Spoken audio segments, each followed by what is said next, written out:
Hey, Pat Rigsby here, and I want to talk with you about why your fitness business may be failing and how to fix it.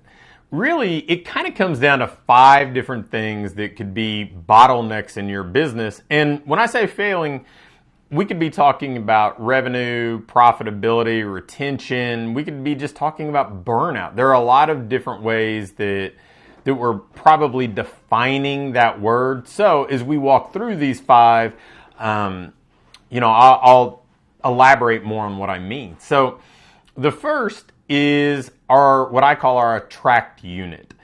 Basically, we need to be connecting with new people who are interested in what we have to offer and how we potentially could help them. Now, that's different than getting new clients. It's essentially lead generation with qualified prospects.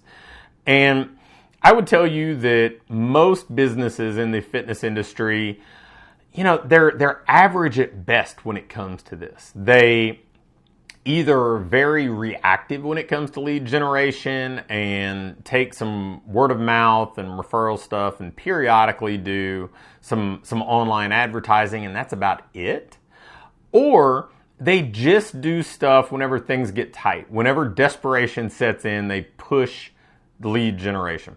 Well, the reality is we need to have leads coming in 12 months a year. We probably need to have leads coming in 52 weeks a year if we want to be honest about it. And so if you are not generating leads consistently, this is the first place to fix, the first place to dial in. An easy metric for you to determine whether or not you're doing an adequate job here is you probably need at least 1 lead a day for a typical personal training business. If we're talking about a business that does semi-private or group training, about a lead a day on average is going to be the bare minimum that you need if everything else is just functioning at a normal level. So the attract unit, that's number 1. The second is what we call the convert unit. How do we take those leads and convert them into paying clients who are coming in and getting a result that they're excited about? And typically, the 2 bottlenecks that come to play here are we don't follow up after the first 72 hours, or we don't have an effective sales process in place. So if we're not following up, we're really kind of at a disconnect with the way that people really behave.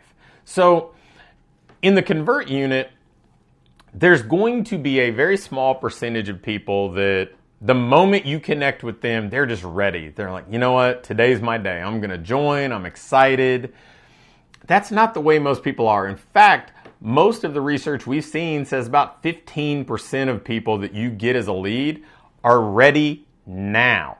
So if we're dividing these into 2 buckets, there's either I'm ready now or not now, then with that 85% who aren't ready in the moment, we need to follow up with them. We need to stay connected with them. Whether you're using a private Facebook group, whether you're using a 2 or 3 day a week email newsletter, whether you're sending out direct mail or sending text messages, there are a variety of ways that you can stay connected with somebody, but you need to follow up until they're ready, because the vast majority of those people who raised their hand and said, I'm interested, are eventually going to be ready. The stars are going to kind of line up for them and they're going to say, you know what?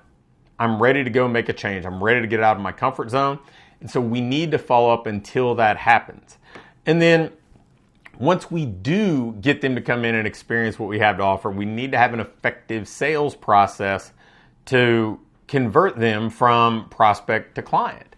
So a couple ways that we can measure this.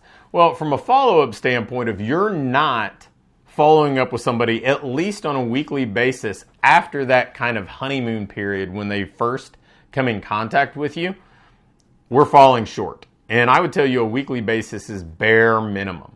My recommendation to clients is 2 or 3 times a week, because what we send and what they actually pay attention to are 2 different things. And then from a sales conversion standpoint, a really simple metric is, are we closing at least 50% of the people that walk through our door? Whether they're coming through for a consultation, a free trial, a paid trial, are we getting people to say yes when they come in, because in truth, the hardest part is to get them to actually walk in the door. If we can do that, we've gotten over the biggest hurdle, so we should be getting a yes from that point forward. All right, so the third reason a lot of fitness businesses struggle or even fail is what I call their deliver unit. Basically, are they delivering the result to the clients that they want through an experience they enjoy? And so an easy way to get a read on this is on a month-over-month basis, are you retaining at least 95% of your clients? So if you have 100 clients that start a particular month, at the end of that month, are 95 of that original 100 still with you? We're not talking about any new clients you added during that month, just that group of people that started on day one of that month. Are they still with you? That's a great measuring stick, and if you're not hitting that benchmark, then we have to decide, are we actually delivering what we're promising? Are we getting the right people in? And are they actually enjoying the process? Because what we offer in our industry is rarely immediate gratification. So they need to like the process enough to stick around and actually reap the rewards. So those are the first three core units of a business that I talk about.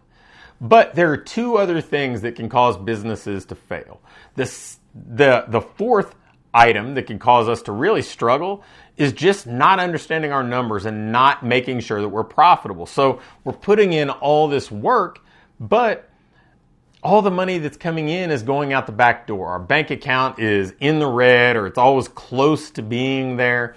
So we need to look at our pricing. We need to understand that if we're not hitting a profit margin of at least 10% and ideally 20 plus after we've paid ourselves, then we probably have a red flag there. We need to go look at our pricing and make sure that we've based it on the money that we need to make, not just what others in the market are doing, because let's face it, most of them just arrived at their pricing in an arbitrary way. So we don't want to use that as our educator on how to build our business in a healthy fashion.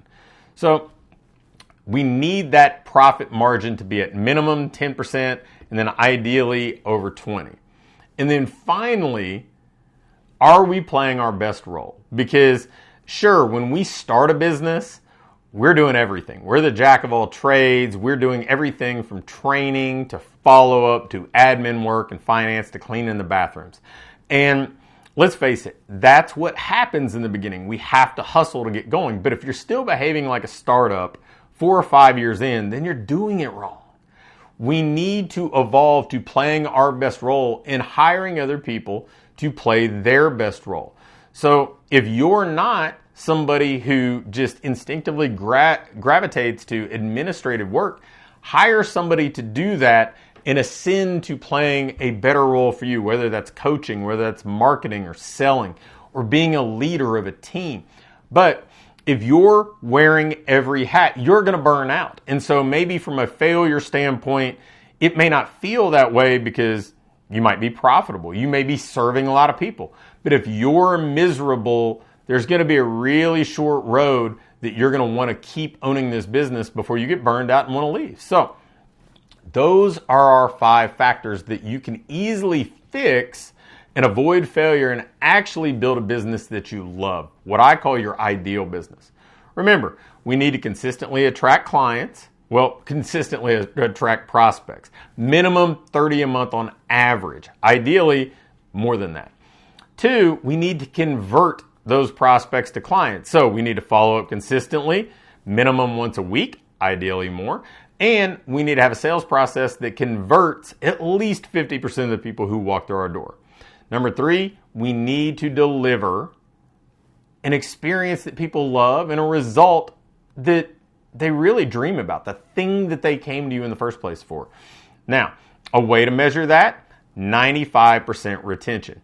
And then profit, we need to make a minimum of 10% profit after paying ourselves.